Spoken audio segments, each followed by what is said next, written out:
होली के दिन स्त्री के किस अंग में रंग लगाने से होती है धन की वर्षा। दोस्तों मित्रों, होली के इस पावन अवसर पर आप सभी का हार्दिक स्वागत है। इस साल की होली बेहद खास और मनोरम रहने वाली है। इसके पीछे एक महत्वपूर्ण कारण है। हिंदू पंचांग के अनुसार इस वर्ष 13 मार्च गुरुवार को होली का दहन संपन्न होगा, जबकि रंगों की होली 14 मार्च को मनाई जाएगी। खास बात यह है कि इसी दिन एक बड़ा चंद्र ग्रहण भी पड़ रहा है। ज्योतिष शास्त्र के अनुसार चंद्र ग्रहण का प्रभाव आध्यात्मिक और साधना करने वालों के लिए अत्यंत महत्वपूर्ण होता है। विशेष रूप से जो लोग तंत्र, साधना, मंत्र, सिद्ध या किसी अन्य आध्यात्मिक क्रिया में रुचि रखते हैं, उनके लिए यह समय अत्यंत लाभकारी रहेगा। इस ग्रहण के दौरान किए गए उपाय और अनुष्ठान अधिक प्रभावशाली साबित होते हैं। पंचांग के अनुसार फाल्गुन पूर्णिमा के दिन होली का दहन होता है और अगले दिन रंगों की होली मनाई जाती है। इस बार पूर्णिमा तिथि 13 मार्च को प्रातः 10 मिनट पर प्रारंभ होकर 14 मार्च को दोपहर 2 मिनट पर समाप्त होगी। होली का दहन का शुभ मुहूर्त 13 मार्च की रात 10:04 से लेकर 1:30 तक रहेगा। रंगों वाली होली 14 मार्च को पूरे देश में उल्लास और उमंग के साथ मनाई जाएगी। इसी दिन सुबह 9:29 से दोपहर 3:29 तक चंद्र ग्रहण रहेगा। हालांकि ये ग्रहण भारत में उपछाया के रूप में रहेगा, जिससे इसका कोई विशेष प्रभाव नहीं पड़ेगा और यहां सूतक काल मान्य नहीं होगा। इसलिए आप पूरी निश्चिंतता और आनंद के साथ होली का उत्सव मना सकते हैं। धर्म ग्रंथों में कहा गया है कि प्रभु श्री राम और प्रभु श्री कृष्ण के नाम का स्मरण करने से हर प्रकार के नकारात्मक प्रभाव समाप्त हो जाते हैं। अतः इस होली पर श्रद्धा और विश्वास के साथ रंगों का आनंद लें और अपने जीवन में खुशहाली लाएं। इस चंद्र ग्रहण का भारत में कोई असर नहीं पड़ेगा, इसलिए पूरे हर्षोल्लास के साथ इस रंगों के त्योहार का स्वागत करें, वो भी रात के समय, क्योंकि बाहर विदेशों में उस समय रात होगी। इसलिए भारत में इसका कोई भी असर नहीं है। जब सूतक काल नहीं लग रहा है तो होली जमकर खेलें। दोस्तों, होलिका की अग्नि में ये 5 चीजें भूल कर भी कभी मत डालना। इससे उल्टा आप पर गरीबी आ सकती है, घर में कंगाली आ सकती है। होली के दिन ऐसी पूजा कभी ना करें। दोस्तों, हिंदू परंपरा में होली का त्योहार बुराई पर अच्छाई की जीत का प्रतीक माना गया है। होली का महापर्व खुशियों और रंगों से भी जुड़ा होता है। होली की रात को दैवीय शक्तियां की रात माना जाता है। इसका दिन आसुरी शक्तियां का नाश होता है और दैवीय शक्तियां का उद्गम होता है।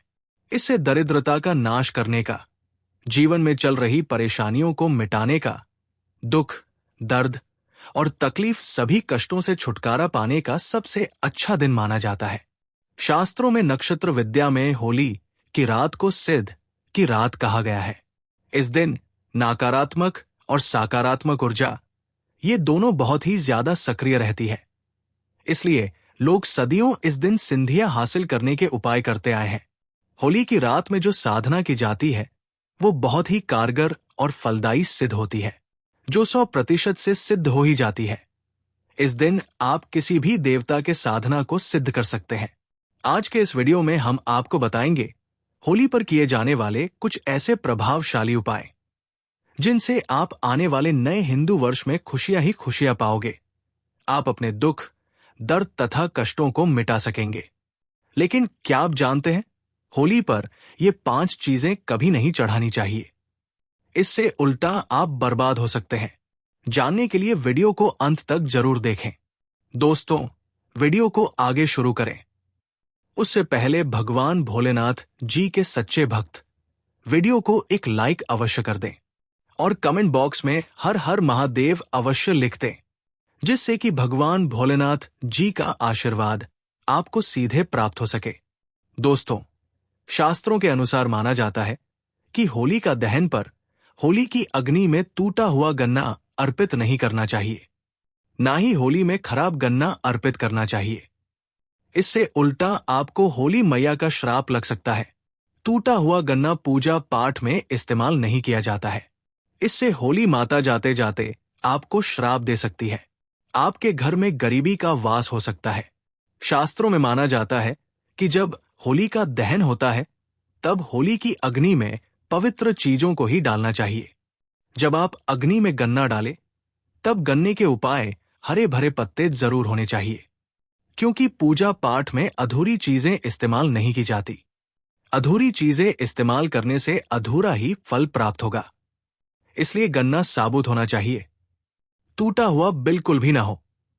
हमेशा याद रखें, होलिका दहन से ठीक पहले गन्ना घर में अवश्य लाकर रख लें और गन्नों की संख्या 2 या 5 या फिर 7 होनी चाहिए, यानी विषम संख्या में ही गन्ने हो। दोस्तों, होली की पवित्र अग्नि में पानी वाला नारियल नहीं चढ़ाना चाहिए। इससे आप पाप के भागीदार बन सकते हैं। हमेशा सूखा नारियल होली की अग्नि में अर्पित करना चाहिए। पानी वाला नारियल अग्नि के अंदर भूल कर भी ना डालें।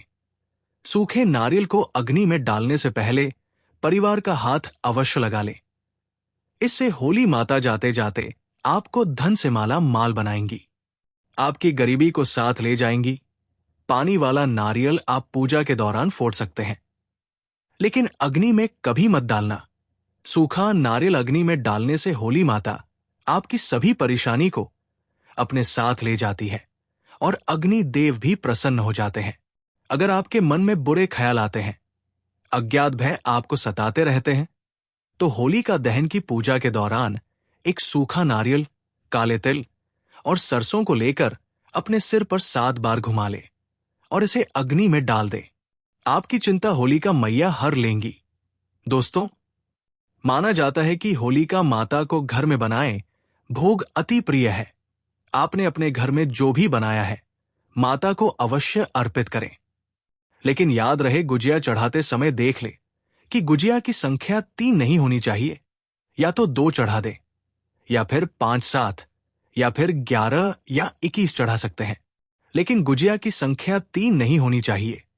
ध्यान रखिए कि एक गुजिया भी नहीं चढ़ाना चाहिए। होलिका दहन में आप बर्फी का भोग लगा सकते हैं और जल अवश्य अर्पित करें। होलिका दहन में गाय के गोबर से बने उपले अवश्य डालने चाहिए। दोस्तों, होली की अग्नि में आप हरा चना, गेहूं की बालियां, कोई भी नई फसल अवश्य अर्पित करें। इससे आपके घर में अन्न धन की कभी कमी नहीं होगी। जब आप माता को बालियां अर्पित करें तो देख ले टूटी हुए बालियां ना हो, सूखे हुए पत्ते ना हो, बालियां एकदम हरी भरी होनी चाहिए। होलिका दहन की अग्नि में सूखी बालियां चढ़ाने से पाप लगता है। दोस्तों, शास्त्रों में बताया गया है कि यदि किसी स्त्री को मासिक धर्म हो तो उसे होलिका दहन की पूजा स्वयं करने के बजाय किसी और से करवानी चाहिए। आप हमेशा की तरह पूजा पाठ कर सकते हैं, लेकिन इस विशेष समय में होलिका दहन के पास जाने से बचना चाहिए। आप दूर से इस शुभ अनुष्ठान का दर्शन कर सकते हैं और किसी और से पूजा करवा सकते हैं, जिससे आपको भी वही पुण्य प्राप्त होगा। होलिका दहन की पवित्र अग्नि में चावल से बने पापड़ और कच्चे चावल अर्पित करने का विशेष महत्व होता है। ऐसा करने से घर में समृद्धि आती है और दरिद्रता दूर होती है।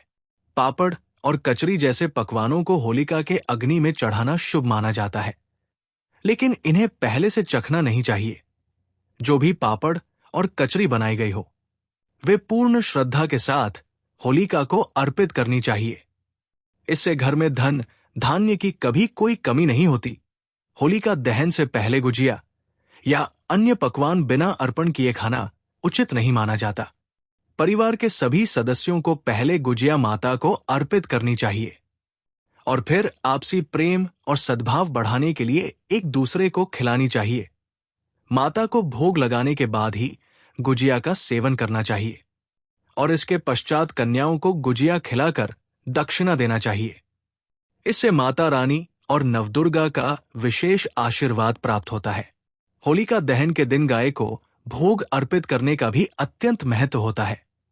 इस दिन गाय को गुजिया और अन्य मिठाइयों का भोग लगाना चाहिए। ऐसा करने से संपूर्ण देवी देवताओं को भोग लग जाता है और परिवार पर उनका आशीर्वाद बना रहता है। चाहे आप किसी अन्य अनुष्ठान में भाग ले या ना लें, लेकिन गाय को मीठा भोग अवश्य अर्पित करें। इससे आपकी कई पीढ़ियों तक सुख समृद्धि बनी रहेगी। होलिका दहन के अगले दिन उसकी राख को घर लाना बहुत शुभ माना जाता है। इस राख को पूरे परिवार के सदस्यों के मस्तक पर लगाना चाहिए और इसे काले कपड़े में बांधकर घर में सुरक्षित रखना चाहिए। यदि किसी छोटे बच्चे को नजर दोष लगे तो इस राख को उसके माथे पर लगाने से नकारात्मक ऊर्जा दूर होती है। इस राख को आप अपनी दुकान के गले में या तिजोरी में भी रख सकते हैं, जिससे धन में बढ़ोतरी होती है और नकारात्मक शक्तियों का प्रभाव कम होता है। शास्त्रों के अनुसार होली के दिन सफेद वस्त्र या सफेद रंग की कोई भी चीज किसी से नहीं लेनी चाहिए। इस दिन तोटको और काले जादू का प्रभाव बढ़ जाता है, इसलिए किसी अजनबी से सफेद चीज लेने से बचें। ऐसा करने से किसी प्रकार की नकारात्मक ऊर्जा आप पर प्रभाव नहीं डालेगी। वेद पुराणों में कहा गया है कि होली सिर्फ रंगों का त्योहार ही नहीं, बल्कि खुशियों और प्रेम का प्रतीक भी है। इस दिन मांसाहार और मदिरा सेवन से बचना चाहिए। ऐसा करने वाले व्यक्ति को अगली योनि में कुत्ते का जन्म प्राप्त होता है और उसे नर्क की यातनाओं का सामना करना पड़ता है। भगवान श्री कृष्ण को ये पर्व अत्यंत प्रिय है, इसलिए इस दिन किसी भी प्रकार का दुर्व्यवहार नहीं करना चाहिए। अपशब्द कहना, स्त्रियों का अपमान करना, देर तक सोना या पवित्र दिन पर दाम्पत्य संबंध बनाना वर्जित माना गया है। इस दिन विशेष रूप से सुबह जल्दी उठकर स्नान करना चाहिए और होली का उत्सव मनाना चाहिए। होली के रंगों का भी आध्यात्मिक महत्व होता है। शास्त्रों में बताया गया है कि जो व्यक्ति सच्चे हृदय से होली खेलता है, उसके जीवन की नकारात्मकता स्वतः समाप्त हो जाती है और वो होली मैया के आशीर्वाद से सदैव प्रसन्न रहता है। होली के दिन कुछ विशेष चीजें घर लाने से भी आर्थिक संकट दूर होते हैं। वास्तुशास्त्र के अनुसार होली से पहले कुछ खास वस्तुएं घर में लाना अति शुभ माना जाता है। यदि इन चीजों को उचित विधि से घर में रखा जाए तो माता लक्ष्मी की कृपा बनी रहती है और पूरे वर्ष सुख समृद्धि का वास रहता है।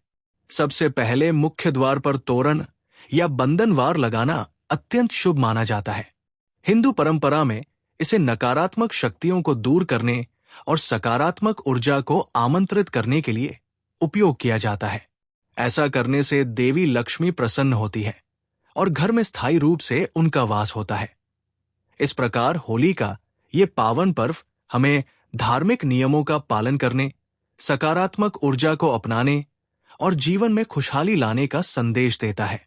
इसे सच्चे मन और पूरी श्रद्धा के साथ मनाना चाहिए ताकि हम भगवान के आशीर्वाद से सुख समृद्धि प्राप्त कर सकें।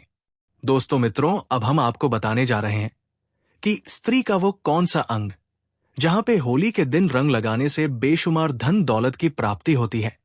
तो दोस्तों, होली के दिन स्त्री के माथे के बीचों-बीच रंग या अबीर लगाने से अपार धन लाभ की प्राप्ति हो सकती है। तो दोस्तों, आपको ये जानकारी कैसी लगी? अगर आपको ये वीडियो पसंद आई हो तो इस वीडियो को एक लाइक करके हमारे चैनल सुखी संसार को सब्सक्राइब करें। साथ ही साथ कमेंट में जय भोलेनाथ जरूर लिखें। धन्यवाद।